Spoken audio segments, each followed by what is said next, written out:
Ruler School is brought to you by Odyssey Games, where you can go to pre-order upcoming Force of Will sets, ccgprime.com for singles and supplies, cardodoco.com for those rulers in the international market looking for product, as well as our guest lecturer members Vite Ramen and Full Grammar Alchemist. Class is in session. Hey there, rulers. Welcome back after a long week of Force Will to your favorite ever live Force Will podcast. It's Office Hours, featuring myself, DMO73, wearing a new shirt for the first time in like 3 years. It's new. Wow.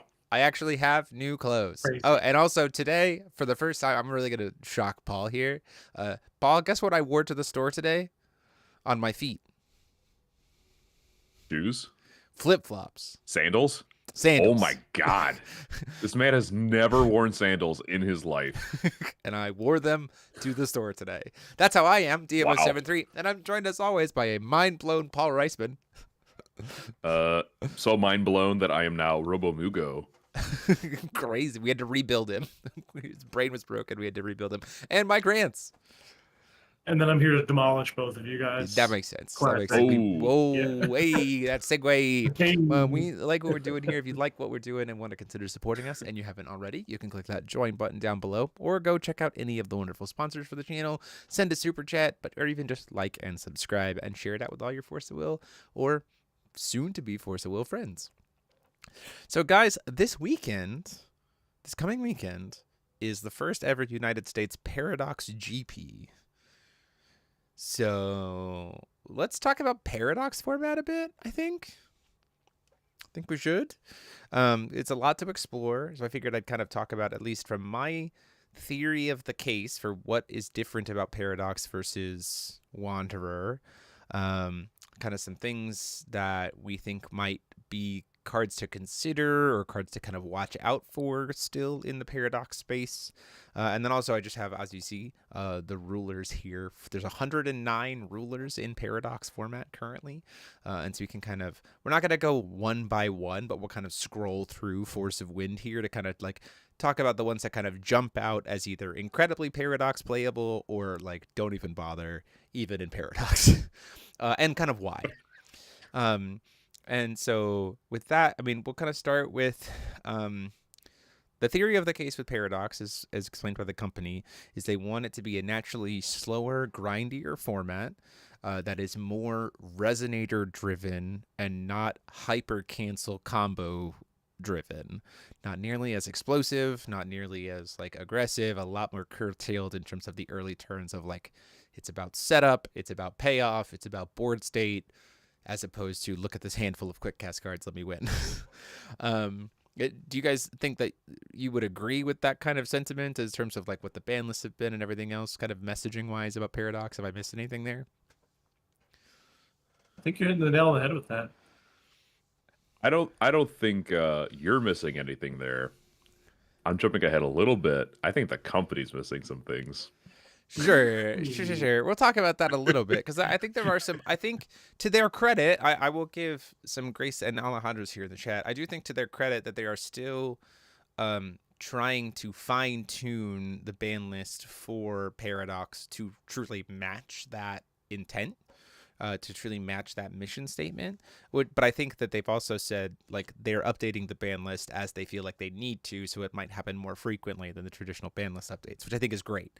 So mission statement wise and current approach wise, I feel like they're hitting the nail on the head in terms of like really making Paradox and Wanderer feel very different.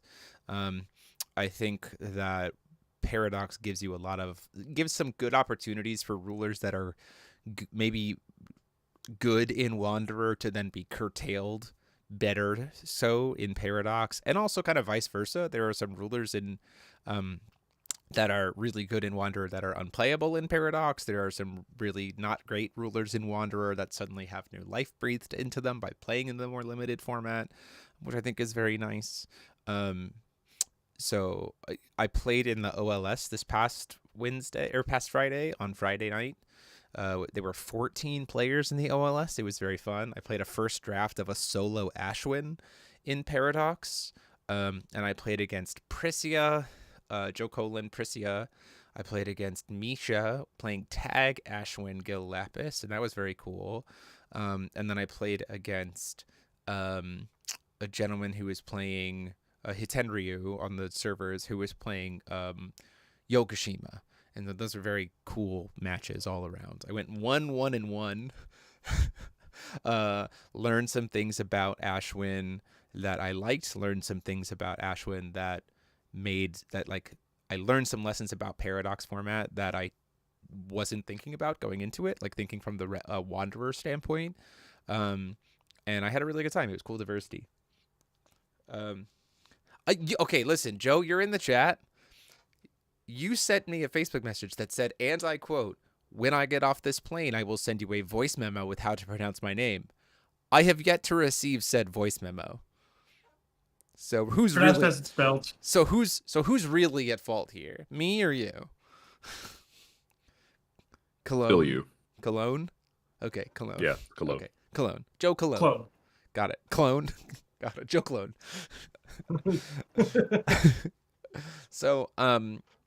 So, like, for instance, one thing that I think is really important to identify in Paradox versus Wanderer is just the importance of J-Ruler hate. Like, in Wanderer, you can usually get by without J-Ruler hate, like, pretty handedly, unless you get paired up against, like, a Order ruler. Like, most of the time, you'd be like, if you flip your J-Ruler, I'm going to kill it eventually. No, in Paradox, like, you need J-Ruler hate. Like, you need to have J-Ruler hate available. So, like, strangely enough, I was playing Courtesans in the solo Ashwin deck, and I immediately took all of them out and put in Attack Orders. Because Attack Order was just a better card for the sake of, like, what I was trying to do with the deck. So, like, that was a lesson that I learned very well, and, like... And also, a thing that I learned about in Paradox is that sometimes greedy plays, not greedy in the sense of, like, I'm going to try to overextend, but greedy in the sense of, like, you know, if it was Wanderer, tapping out here would probably be bad. But in Paradox, tapping out isn't really that big of a deal. It's just like, we're going to do it. Because, like, the explosive, like, responses just aren't as nuts as they were before. So that was a cool lesson to learn from Paradox. And just like the diversity of your options and the diversity of what was available to you. Like, I don't think anyone in Wanderer currently would try to play Ashwin plus Gil extension rule. I think kind of common theory is that Gil solo with the extension rule is just better in Paradox or in Wanderer, but in Paradox, having the ability to just flip Ashwin as like an option is like, oh, that's pretty good. Like, she's pretty good by herself, right? So that was an interesting element there. Paul, have you been able to, outside of you and I like talking about Paradox, have you played any Paradox format at all? Not really, unfortunately. Yeah. We had one new player at our locals, and I thought that was going to shift our locals into into Paradox format to like learn the game and stuff like that. He picked up the Ghost in the Shell starter deck and was like, "This is my favorite. I'm going to play this forever." So we've just been playing Wanderer the whole time. That makes sense. And Ever heard somebody pick up the CG Ghost in the Shell stuff and be like, "This is it. This is the one." We cracked it. We've Yep. cracked the code. Yeah, it was his because he was like, "I love this anime. I'm in. The product did as intended." And he's in on it. I mean, he loves the game. So Mike, did you get to play any Paradox at FowFest? Nope. No. I was in a, what was it, a ABC pod, and I played Origins. Nobody should play Origin unless you really, really want to just have a bad do time. nothing in a game until you do everything in a game. Right. So the opposite of Paradox. So the complete literally like anti-Paradox. Yeah, for sure. I tried to tell you, Dan. I tried to tell you. Yeah, and listen, That's okay. We're just gonna make Darapox format, which is every band Dar- card in Paradox is it's every band card in Paradox is playable, and then everything that's legal in Paradox is banned. That's so funny. Just the inverse. Oh my gosh. Oh, That feels so gross. As you get like I feel bad inside now. you get like 3 rulers that you can choose from. That's it. Perfect. Okay. Oh, God. So yeah, I think Paradox has an interesting space. It is, all of my games that I played on the OLS felt like we were like really playing full games. It felt like the mission statement there. It did highlight to me, I was already kind of thinking on a few things, having played the Paradox event, done Paradox testing leading into Minnesota, playing in the Minnesota side event, playing some Paradox, or having my deck be played for Paradox in events at FowFest, and then playing in the OLS.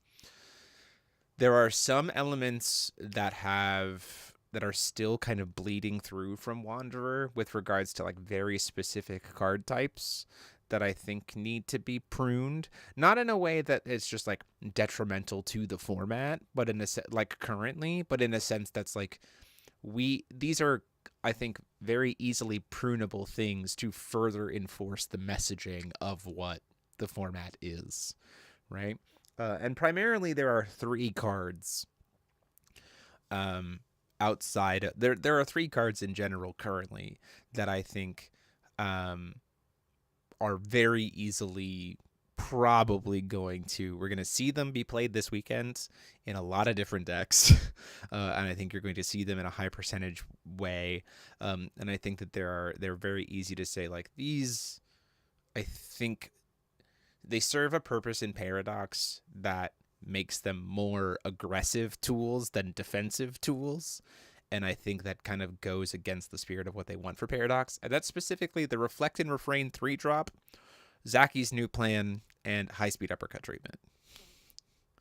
All 3 of them are in some way, shape, or form aggressive control or denial in a way that is aggressively will neutral, or such heavy-handed permissions that I think it really messes with the intended goal of Paradox. And I'll go card by card for this. High-speed uppercut treatment, for both of its modes, being free in Paradox makes it probably one of the top 3 cards in Paradox. Like, if you are not playing high-speed uppercut, you need to be able to defend from high-speed uppercut, or you are going to have a bad time. Because so much of the format is tribal and resonator driven, you're going to have a lot more decks that are tribal in terms of synergy, in terms of having multiple races just incidentally. And high-speed uppercut just gets to go like, hey, what if we, for free, just messed with that? So that's one piece. On top of that, also, the discard, the look at your opponent's hand, remove every single copy, that kind of stuff, can be used aggressively, even just for like hand knowledge to know when to push in. And in a format where we're encouraging people to kind of play incremental value as opposed to combo explosive value, giving a free hand knowledge element gives combo decks an edge that I think allows them to creep into the format in a way that I Spy is not initially wanting to message on for that. And so I think, like, for that reason, I just think High Speed Uppercut probably is a Wanderer card, has implications in Paradox that I think make it deserving to be axed. In a same reason, in a similar reason, Zaki's New Plan is 2-drop denial. 2-drop or less denial, that when you have Mirror in the format and you have New Plan in the format, suddenly it becomes... Now, New Plan can't for free hit Resonators, for sure, but we have plenty of, like, decent value, mid-range coded, Paradox level additions or regalia that could, like, see play or be usable, that with you're playing against a deck that is both new plan and mirror, you're just like, okay, like you just like don't get to play the game. And so that's the same kind of thing. It's like permissions to an extent that I don't think should exist in a format where we're encouraging board commitment and main phase actions. I think that kind of speaks beyond it. You'll see a little bit of what I'm talking about, even though our matchup for this week isn't Paradox. You'll see a little of what I'm talking about this week in our feature match already.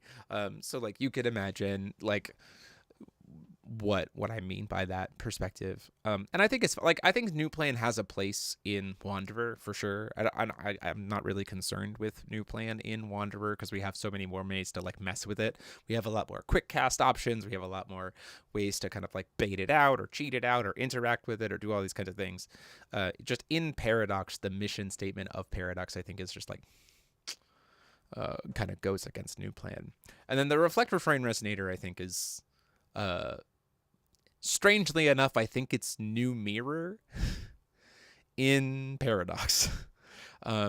It serves a similar purpose as like setting the stage did at the time, where like if you're trying to do any kind of progression and you just like sequence it properly, you can have an incredibly defended aggressive pressure turn early that also leaves a body on field that's a 9/9 flyer. And it doesn't have to be used in just Reflect and Refrain. It can be used in literally any deck that splashes green. And I think it exists a little bit too intensely there. So that's a piece. It's the same kind of mission of like you want to encourage people to play main phase actions. And things like New Plan, Uppercut, and Reflect and Refrain Resonator with how splashable it is in Paradox are detriments to main phase actions, which is against the spirit of the format.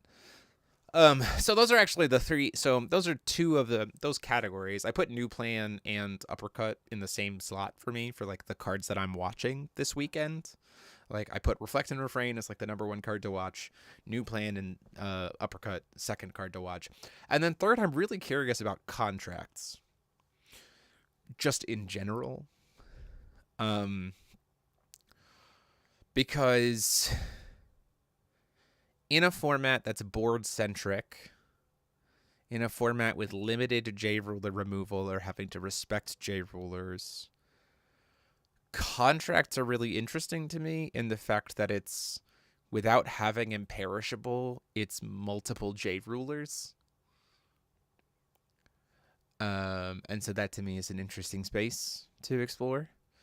So I'm watching Contracts. Not in the sense that I think they're overpowered, but I think people are sleeping on Contracts a little bit in Paradox format. Interesting. There's something about them that I think does kind of, they feel like an outlier in the spirit of what Paradox is trying to achieve, or like the vibe of the game that is trying to be achieved. And so I wonder what's going to happen with those. Until Uppercut is gone, relying on Contact is extremely risky. Yeah, you're right. And that's why it's third on my list. And it's not, I want to look at Contracts not in the sense of like I'm concerned about Contracts, but more in the sense of like I think they're not being explored enough. And so I'm curious how they do this weekend. That's my piece. So go ahead.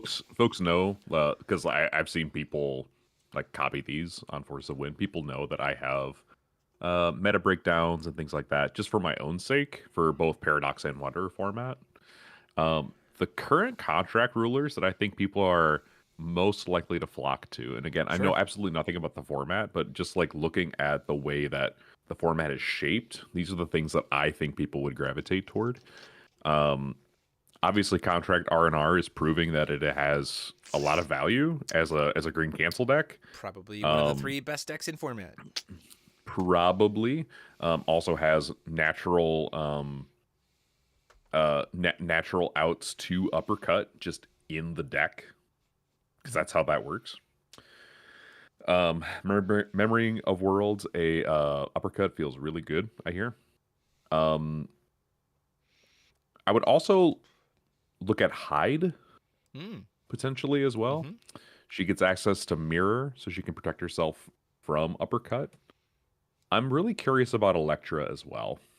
Yeah. I'm not sure because so when I think of Electra, I think of the fact that she's one of the only aggressive rulers in the format um that I'm kind of looking at. I mean, she's got a Sure. really, really good Sure. ability to just snatch Vega from the sideboard and do some cool things with a 9/9, fetch her armaments.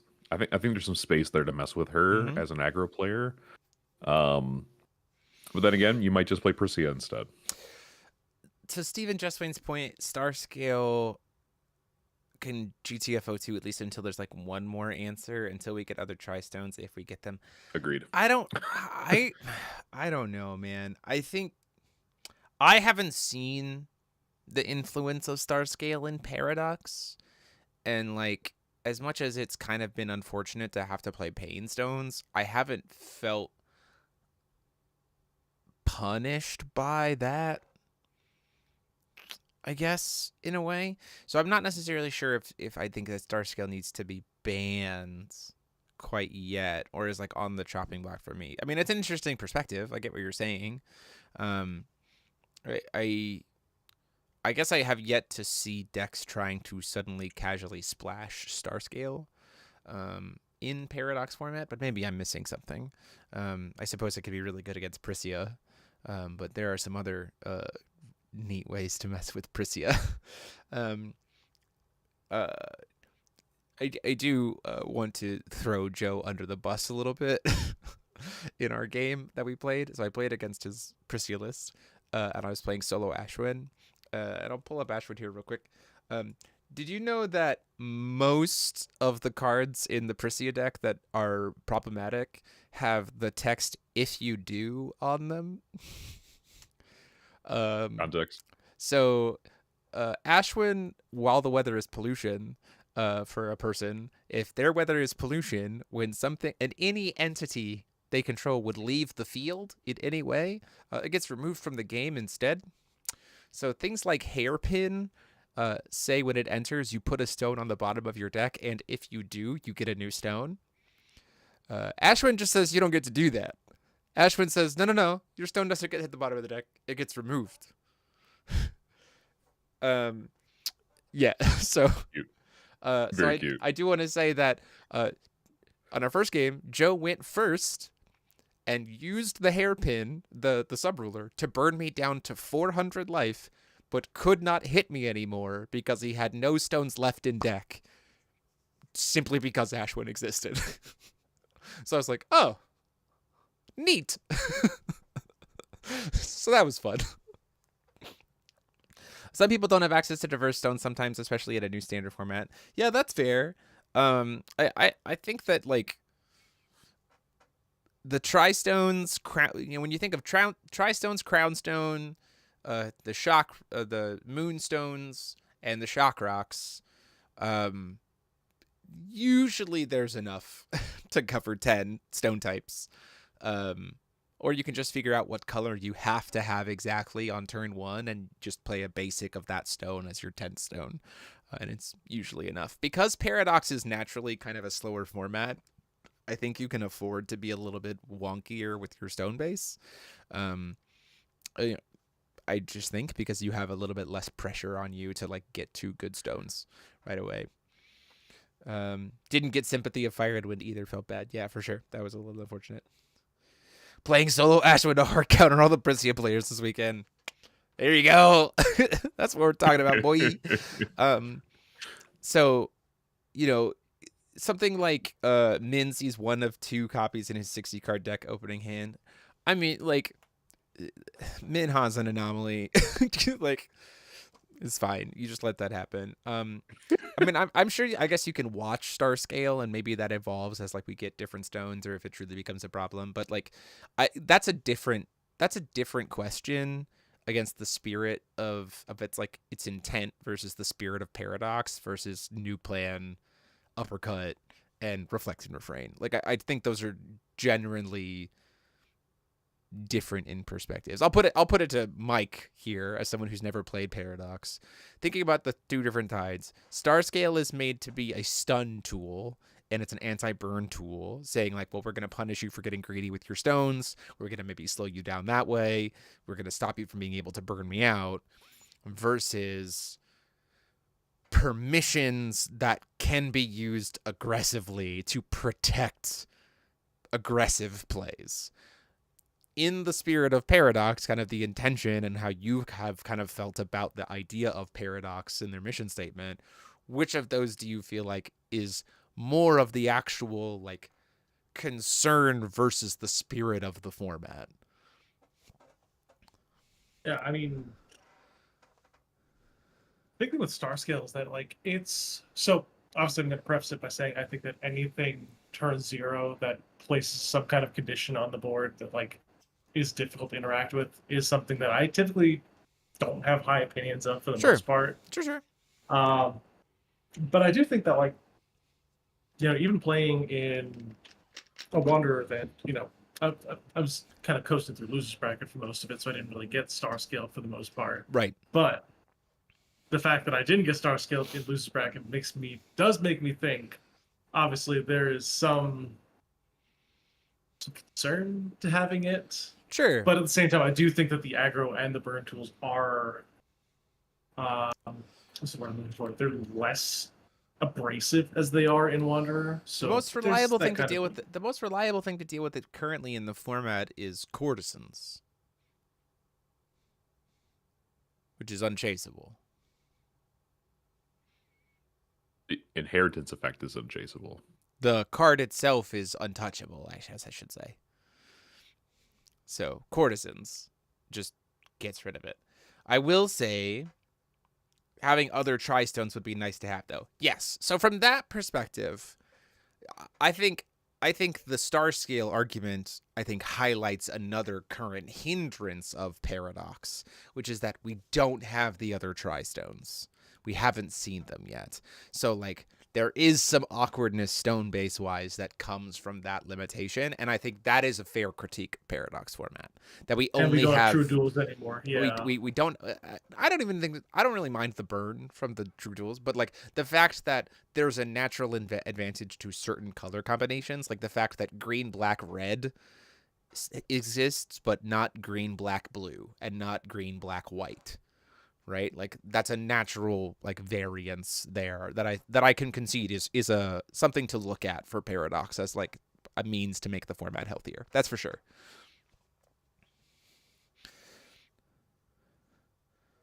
I'm with you, Steven. I feel the same way. Yeah, for sure.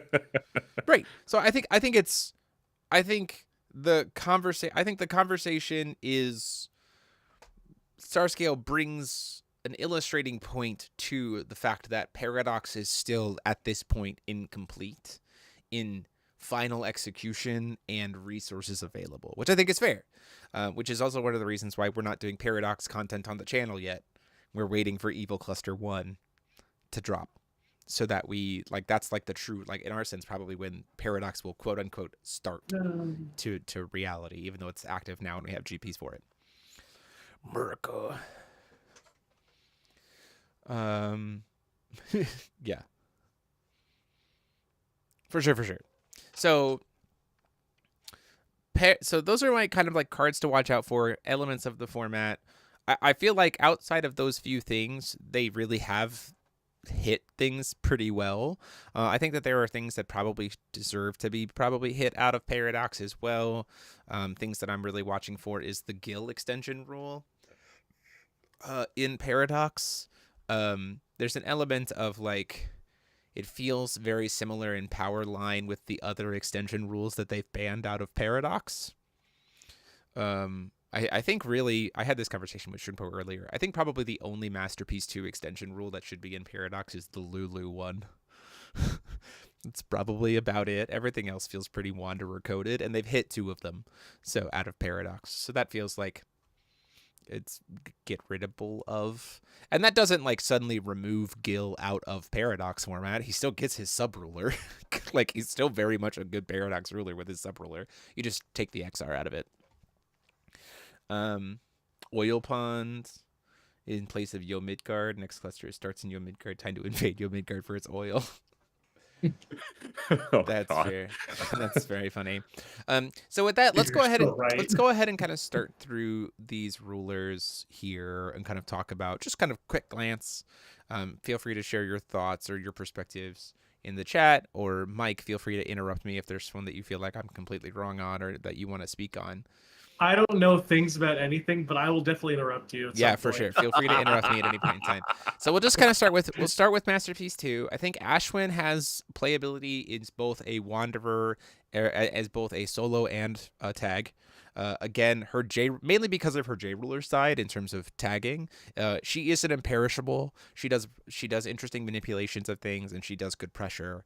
And so, like, again, in a format with minimal J ruler hate, an imperishable J ruler has certain advantages for sure.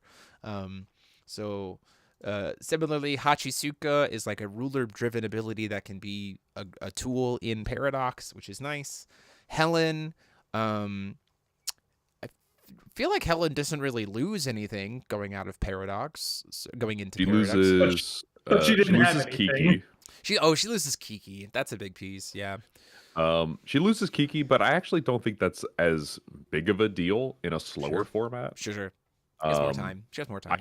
I will say, I think Hachisuka is potentially S tier. I don't think she's S tier. She's definitely like one that I would be looking at for this weekend for sure, as a testing option. The pressure Definitely S tier. Definitely A tier. The pressure she can apply just by setting cards face down, you'd be surprised how much pressure that is. Right, because you don't have Seer to do that anymore. That's actually pretty interesting. Robomeda. But she loses Wise Dragon as well. Oh, that's true. Robomeda, we have to explore Robomeda a bit. Zero, unfortunately, has kind of been kneecapped out of Paradox. She very much feels like she's the one that she can't play in Paradox because she lost 2 of her best tools. Swordsman of Fire, not enough Wanderers. Flute, Sphinx exists. Feasting, certainly an option in Paradox. Mm-hmm. The problem with Feasting is that she doesn't have her 2 best elves, Alberek and Elvish Archer, because those are Masterpiece 1, not Masterpiece 2. Europe. Which is unfortunate. Wukong didn't really lose much. You can probably play Wukong. It's got some, again, J ruler beats is a thing in Paradox that doesn't really exist in Wanderer, just as a theming. Mikage, probably fine in Paradox, probably explorable. Did lose lost Oberazuki, which is a little unfortunate, but option. Umir can't. You can very easily counter Millium with Mikage because of the sister you do have access to. Oh, so just keep that in mind. Oh, for sure. You can steal all the +1/+1 counters from things that get forced. You lose. You also lose Lorite for Teethseg, so that's another elf. I didn't really think about that. Yeah. Umir at Tawil, unfortunately, can't pop off combo kill you. So Lulu didn't lose too much, so certainly an aggro mid-range tool option. You did lose Hunting Dinosaur, but still interesting. Milliums. Lumia? Just Lumia. Lumia just by herself. Flickers are good. In a Resonator-based format, flickers that can do good enter effects are good. Milliums. They pretty much have everything. They pretty much have their entire build set, and it's a slower format. So, and they can main control deck, and they can main star scale. So you can play like a blue-white control with like Constantino. Constantino is a Constantino is a card. It is a problem card, and there's no good way to get out of it now because light lightning is banned. Price to pay is your best option. But that dodges new plane because it costs 3. But price to pay is a thing. Charlotte Inglorious without the XR. No, without Mask. Gil Alhamat doesn't have crossing point, so that's no good. The Luminaries. The Luminaries, unfortunately, without the XR, can't really do much because they can't tag. They can't have discounted Luminaries. So, like, competitive. They're just kind of casual, fun stuff in Paradox. Brissy True Beastmaster still can do the landfall combo, still can do aggressive stuff. They just don't get as many of their like cost-efficient tools, so they have natural vulnerabilities, as we saw before, but it's still an aggressive tool kind of concept. Oh, Priest. It reminded me that Priest exists. Priest exists is also very helpful against them, for sure. Priestess Lightning at home. Gil Lapis, we've talked about before. I do think that like tag Gil Lapis with plus Ashwin is better in Paradox than it is in Wanderer. I was pleasantly surprised by that deck. I will say though that the deck does kind of feel a little bit like Soul Eating Curse the deck. Um, Or Oath. when I was playing against it, it did kind of just feel that the deck's win cons were flip Ashwin and try to kill you, or resolve Soul Eating Curse, and that was kind of it. So maybe a little bit more narrow, pretty reliant on uppercut, to be perfectly honest, to like try to give itself some space. Felt like it was certainly something that could be capitalized against. Guild Judgment, yeah, for sure. Soul Eating Curse and Guild Judgment. It's just J Ruler beats and Soul Eating Curse is kind of what it relies on. Kaguya Tears of the Moon. So there's something to be said here. Treasures. So there's something to be said about treasuries here. You still get access to all of the Void treasuries. You still get access to the Give Everything Mythic treasury, which is really gross when you think about price to pay. Making it 1 cost unchaseable, remove every single copy of that thing from the game by giving everything mythic, which I think is neat. Black Kaguya. If we had the black, blue, green stone, that'd kind of be pretty gross. Yeah. Repeating Pyromancer is pretty good. Yeah. Invading Demon of Water Valentina, still very much a thing. Blue black is a very good strong color combination in there, and she's Very strong. She's a little bit better suited because some of the things that pressure her down too fast are no longer in the format. She struggles a little bit with things like Priscia, I think. Like burn is a problem for her, but that doesn't mean she can't try to outplay it. Fox has to play very differently. I think that losing Yigdor Long Tony does slow the deck down into fully a control deck at that point in time. The aggressive pop-off strategies, we lost Rhea, we lost Doubt, we lost Lorite, we lost Yigdor plus Long Tony. So, like, you still have really good Chimera options, but your vulnerabilities get hyper-awakened in this format. So that's something to just be struggling with.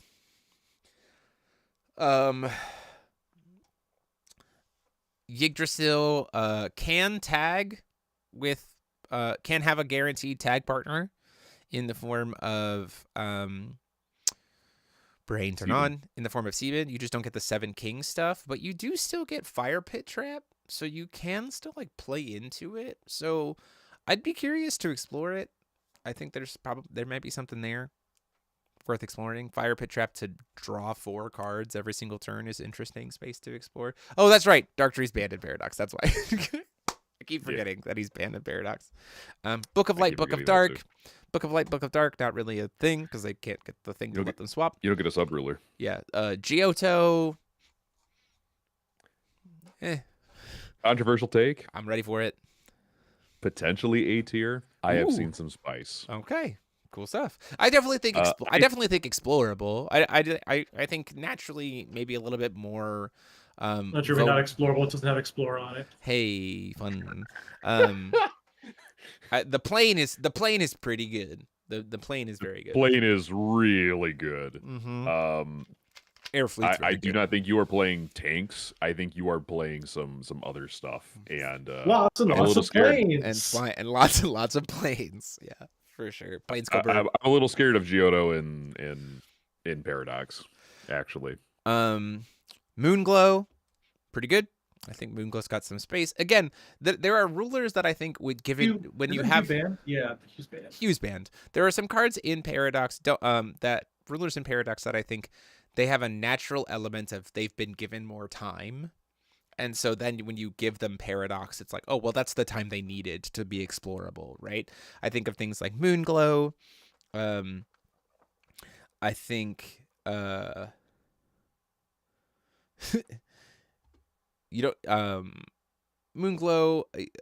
Ruchiel's banned in Paradox, Yigsay. Again, when you are given more time to kind of set up some stuff, I mean, I think he's still probably like 2.5 tier, but I mean, like he's probably fun to play with casually in Paradox. Vengeful, like He can make leaves. He It's can make leaves. okay. He can make leaves. Vengeful Soul of the Palace Dungeons, Viola. I mean, like, certainly the ways to Very mess with scary. the ways to mess with it are fewer than before. You still have like Long Tony, but if you're playing to it like a white deck, it's fine. Alex Sansta, both versions of her I think are still fine. Misung, same kind of thing. Bianchi, do not sleep on Bianchi in Paradox. Because when we were talking, to go back to our previous conversation, I did not talk about Smokescreen Bomb or Lunar Protective Lifeform in the same vein that I did Uppercut and New Plan, because both of them feel like incredibly purely defensive tools, right? Like in a sense, I suppose Smokescreen Bomb can be used as like a board clear that's free, but like not everyone can do that easily. Like you have to actually have the minus, like some kind of counters on stuff. And in terms of Lunar Protective Lifeform, like it just stops attacks, stops burn, or heals you. Like it doesn't actually generate any value by itself or permissions in that sense. So I'm not as concerned with them in Paradox. Maybe you still hit them just to hit the full suite, and I wouldn't be sad about it. But as long as Smokescreen Bomb exists in Paradox, you cannot sleep on Bianchi. So there's that. And then Kimie is not Kimie was never a ruler to begin with, so we'll move on. Zaki, I saw Zaki get played as like the new depths ruler, which was an interesting take on it, and that was pretty cool to kind of watch. Hanada, Aideen, we saw Aideen in Wanderer, not Paradox, but you have a lot of the same kind of stuff in Paradox. You just probably instead of playing Lucifers, just play more torrent spells that become Lucifers because of making the tokens thanks to Wang Xia. So like it's pretty easy. Helen 1, just play Helen 2 instead. Leica, because Helen 1 is banned. Oh, is Helen? No, you're talking Math Helen. Yeah, Math Hen is banned. Yeah, Hen is banned. Helen 0. Leica's pretty good. She has to rely pretty heavily on Tiger because it's like kind of complicated to try to get to Theriomorphed. And you have to play the Utsune's Resonator, which I think is interesting, to get to 8 for Theriomorphed. But Tiger's still one hell of a card that can still hit pretty hard. I don't know if we have any good pump spells for Tiger Morphed in Paradox. Do we have any good pump spells? Let me double check. In red? Red or white? Pump spells in Paradox. Mikage's Blood, that's in black. But not seeing a. There's not that much. King's Hopeful Gleam, I suppose. Yeah. Yeah, that's probably card. Your best shot. You can Electra's Training if you wanted. That's true. To just Blood of the Mikage permanent. is fine. She has will filtering because of Wu Xiaowu. That's fair. Blood of the Mikage might be enough. Lucy Lost Test Tubes. Utsune's is probably explorable in Paradox because, again, it's a little bit of a slower format. And we have the dual color stones, or the tri-stones that she would probably want to play around in. Gandinia. Probably not. Yokoshima is pretty explorable because it's got a lot of flexibility. We do have a lot of good ancient magic still, especially because of the starter deck. He's the ancient magic ruler now. Yeah, he's the one to play ancient magics with. Lehen is banned. Solaris Stations, maybe. Wow. No, I mean, they're garbage. I mean, maybe. the only problem is you can't like use the other XRs with them. That's the thing that sucks. Yeah, you can't use the other XRs because you can't use because you don't have the the rulers to be able to like put into the play. That's the biggest problem. Yeah, they are unplayable. Wu Xiaowu we skipped because he's Wu Xiaowu. He serves better as sub rulers. The 7 stars. This is a whole big chunk. The 7 stars are good. Not Lenneth, because Lenneth doesn't get Light Tree, so Lenneth is unplayable. We talked about how Sebin is a glorified stone caller that has a God's Art. that has God's Arts attached. But That can't tag to anybody. But can't tag to anybody, so he's unplayable. The 7 stars are pretty good outside of those guys. Worth exploring. Red Aristella. You lose Little Red. So that's a little bit of an unfortunate loss for him that he doesn't get Little Red. Lost, yeah. It curves him in terms of his explosive potential, but again, that's what they want out of Paradox. Electra, we already kind of talked about. Reunion, Moon's Battleship is S tier. Absolutely unbeatable. I have not seen anyone be able to beat a Reunion deck yet, so obviously it's unbeatable. Like truly, truly cannot be stopped. We put Mike on a Reunion deck for this weekend, and he has literally not dropped a single game on it. Isn't that right, Mike? Reunion is so fucking busted, dude. People are sleeping on the ball.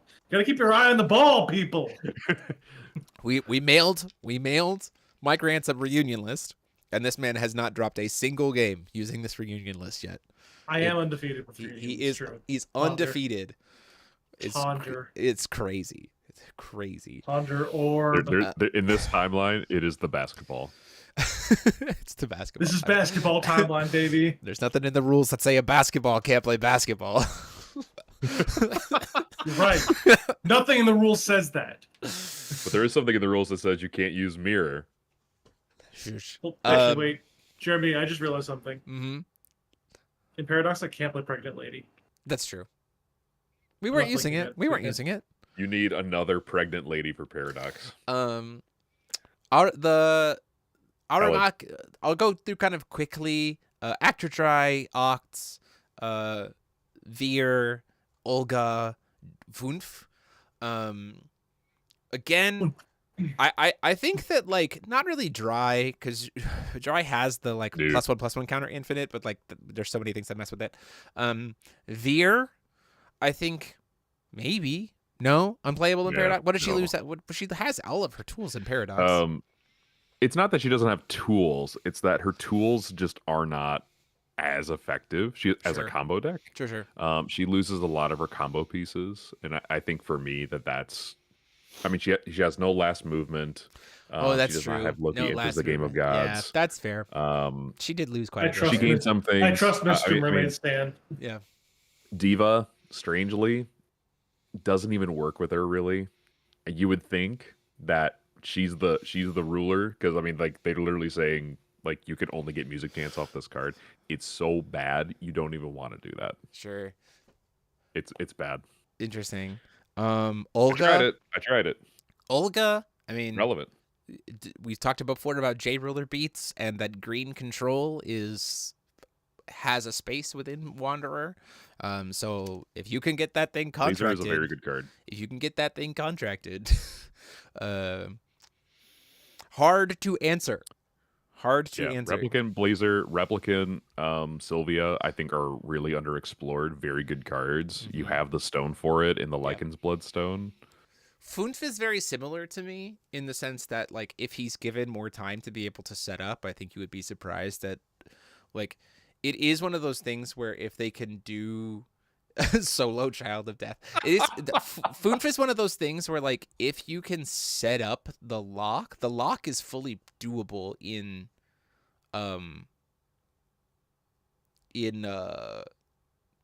Paradox. You can do Never Dying Funf in Paradox. The only thing that can mess with it is something that prevents you from gaining Eternal. Girl Staring At is no longer in the format. Crystal Apple is in the format. No, Crystal Apple is... Yeah, Crystal Apple is in the format. You right? I believe it's banned. Is Crystal Apple fully gone? Oh, hold on. Wait. No, I'm sorry. It's Secret Garden is banned. Secret Garden and Zero's Light Lightning. But Apple is available as a tool. But, like, it's very hard to say you can't gain Eternal. And so there is a world where, like, Funf can set up the you can't kill me board state. And stat negs are good in a slower creature to play to board kind of format. There's a lot of really good darkness cards. Funf is certainly something that you could kind of consider playing around with. free recursion, access to solo mode is ironically really good. Because of solo Child of Death. That's very interesting. Reflect and Refrain is, I think, probably one of the best 3 decks of the format. Having played it, having done testing, I think they hands down sit as one of the big 3 for people to consider in the format. Yeah, we already can take on Wanderer decks. Yeah, like that's how good it is. Yeah, for sure. Paradox RR can play into Wanderer pretty effectively. Hyde, we already talked about before. Killua. Nope. I don't think so. I don't think she's play. You can play her, but she I gets do not think she gets the Brad and Killua resonator, but it always only costs 2 because you don't get Brad. You don't get Brad, which means you don't get the cancel. You also don't get Megiddo. You also don't get Megiddo. You don't get Megiddo. You also lose all of the dinosaurs that you got in the ABC decks. So you have to play the subpar dinosaurs that nobody played. Yep. And you only get to play dinosaurs. So good luck. She's Paradox unplayable as far as I'm concerned. You don't even get Rogue Spectator in the sideboard just as a flash in body. Nope. Killua has free Divine Lightnings. I think that's enough to make her pretty relevant in some, just not quote unquote good. Yeah, she would be like a sleeper stealth pick, I suppose. Metal Lifeform T2. Okay, moving on. Reinhardt, similar kind of vein as we've talked about with Funf. Right? The ability to slow down an already potentially slow format and put your opponent in a position where they can't actually kill you in Darkness Blue, I think is very relevant. So certainly worth exploring. They also have Disrupting Shout. That's true. She does have Disrupting Shout. And then Sex and Noon, moving on. The Moon Children, you get Darkness True Moonchild back. Asuka doesn't exist because she got taken out back in this format. Freed and Wanderer taken out back here. Aristella, blue, white, black Aristella, blue, white, green Aristella. Excalibur Chrono Gear for the similar reason that Olga is very good. Right? It's just like it's no Dexia's advice. It's a J roller that's incredibly hard to kill. And so like sometimes you just can't and then you die. Reinhardt can work. Do you get Asuka? No. Asuka is combo banned with her contract. She's not banned herself in Paradox, if I remember correctly. Paul, go check that to be sure. So that's true. So as Reinhardt, you could get Asuka and play the Asuka Reinhardt Resonator for 1, which is certainly a consideration. Reinhardt might have potential now. Yep. Falchion, a lot of your best editions were kind of before Hero Cluster. Doesn't mean you have bad editions, but like there are better green control decks, I think. Especially since Torrent easy in that deck. So there's something there. Maybe. Get free Lord of Tsukiyomi seems fun. Yeah, for sure. Mika. Judgment of Solari in general is a really good card. Just want to say that. So again, it's a slower format. You can generate to board. Maybe worth considering as an aggro deck. Vega exists in the sideboard for Electra. Ains. I also think that there's something there for Ains. You'd lose Armor of Ains, but I do think that like revealing something for free is kind of neat. So maybe that's worth exploring. And then that's the end. So as you can see, we got 109 rulers and like there is a good diversity of stuff to explore. There's aggro, there's mid-range, there's some kind of pressure-based combo kind of stuff. It's not super combo heavy. The biggest like combo, I guess, is that like we do some things to lead into a Soul Eating Curse. Like that's the kind of combo finish, I guess. But you've got great control. You've got green, blue, white, red, black, all midly represented. It's a pretty cool... J rulers being harder to kill. Like that is the big kind of differentiation between Paradox and Wanderer is that like J rulers really matter. Like having the ability to flip and put a pressure point on board that your opponent has to answer with a limited card pool of answers is like, oh, like I think Ashwin's a great example. My girl hits you for 24 if she comes out early and you can't answer her because whatever you're going to try to block with, she's probably going to stat neg it out of existence and then still hit you for 12.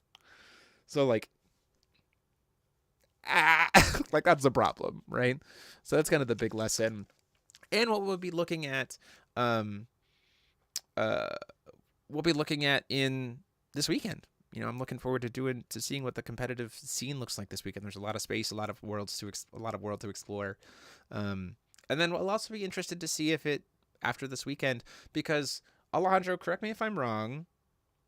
The next Milan is the next overseas GP, and I believe is Wanderer. I think France has another event that I think is also Wanderer. And then our July event is Wanderer. So I think all of the events other than this one are Paradox, with then the next Paradox GP being the one in August. Milan is Wanderer. Yeah, so that's the thing that's curious to me, is that given that most of the rest of this competitive season is Evil Cluster, I'm curious to see if we have another Paradox ban list after this event before August. I think there's at least one other international Paradox event, so I'll be curious to see what that's going to be like. But Paradox is fun. I recommend people give it a try. I've modified solo Ashwin to just have on hand as a Paradox list. It's honestly fun. I can't wait until Evil Cluster drops so we can start doing Paradox content. It's nice to only have to consider 3 binders or 7 binders worth of cards instead of 12 binders and 20 boxes. It's nice. Austria has a Paradox GP in July. Yes. Okay. Which means Polar School is going to just own that entirely. Yeah, I mean, our representative in Austria. Well, so the problem is our biggest Polar School representative is Neeb, and Neeb is judging that event. So. Oh no. Neeb, correct them if they need it. If I would want, what would I want to do in a Paradox ban list right now? Yeah, so if I had a Paradox ban list, if they were like, Jeremy, whatever you say we're going to do it right now, what would you do in Paradox? And I would do hard ban new plan, hard ban one hit, hard ban to the Reflect Refrain Resonator, combo ban Sword of Progression, and Memory of Worlds. I'd make you pick between them.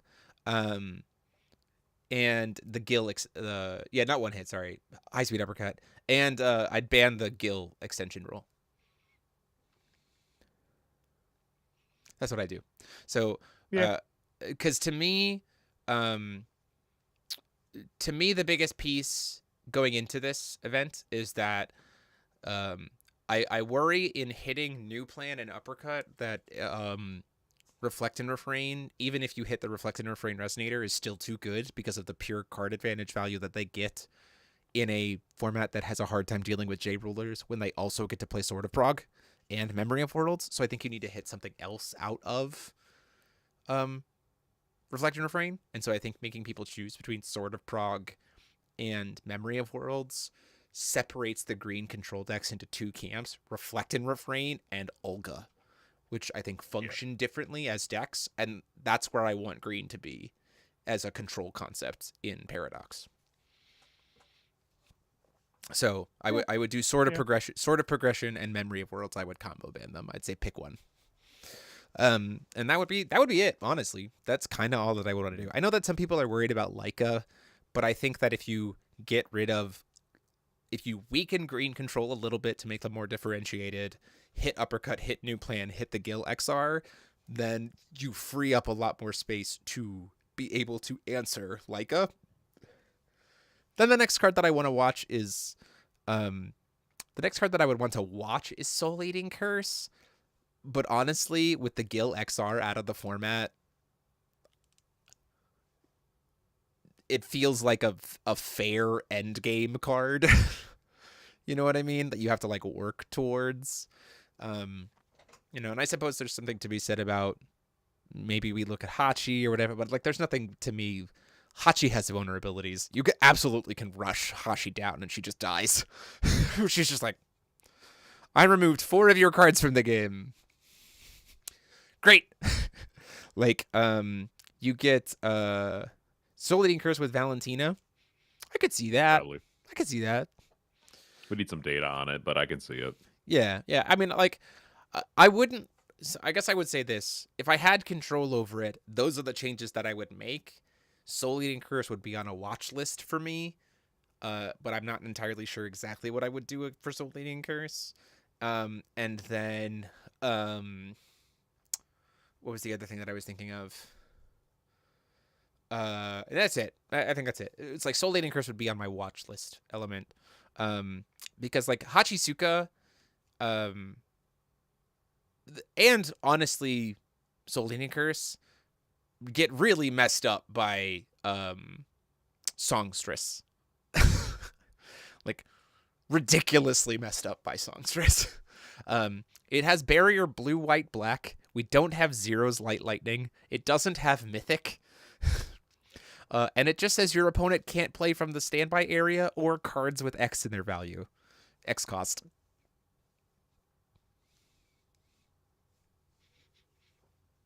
Huh. Like, it's rough. So Grimoire is going to be good this weekend to turn off Soul Eating, potentially as an option, or multi-attribute non-resonator spells. Yeah, there's a lot of things that Songstress is just in general good against, right? But I think it's kind of being slept on for this weekend. But we'll see what this weekend brings. I'm excited to see it. Mike's going to watch the live stream to see what the format looks like, except he's busy this weekend. But I hope to see Mike pop into the chat at least a couple of times. Try popping in a couple of times, yeah. It is the format that you were most excited when they announced about. So I hope you get to come watch and see what the competitive space looks like. I agree. Yo-Yo Fowl, I share the sentiment. If I could pop in and join in, I will. Yeah. I'm excited to see what the format has. Like I've got an idea in my mind about what I think the format is. That idea of the format is still pleasantly wide, and I am ready to be surprised, which I think is a really cool space to be in going into a GP weekend. So, yeah. That's me. Paul, what about you? I'm going to be very interested to see kind of the creativity that comes out of this. Mm-hmm. That's most of what I've got. I would say that a majority of the stuff that we talked about tonight, I think some folks might experiment a little bit more with Alhamat. But on my watch list is Hachisuka. I think that deck is very underrated. Respect the hell out of that deck. Yeah. That's all I gotta say. Yeah, for sure. She is quite nasty. She can be. She can be. She is just a clock. Yeah. She can just save be your mirrors for Mummy. She can just be a clock. Yeah. Alabaster Dragon Spirit is helpful, or Alabaster Dragon Shaman is helpful against Mummy, because stealth doesn't. Shaman, because Mummy. Stealth doesn't get around Alabaster. Muse staring at. Oh, it doesn't. That's good to know. Yeah, stealth doesn't get. Ambush does. Ambush does get around. Ambush does. Stealth does not. Okay. Stealth does not. Mirage Spirit as well. Mirage Spirit. Yeah. So a lot of good Save your counterplay. mirrors. We'll have to see what happens. But looking forward to seeing it this weekend.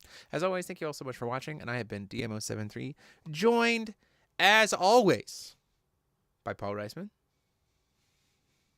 Later, guys. And Mike Rance. Once again, still bringing destruction. And class dismissed. Have a good night, everybody. Bye.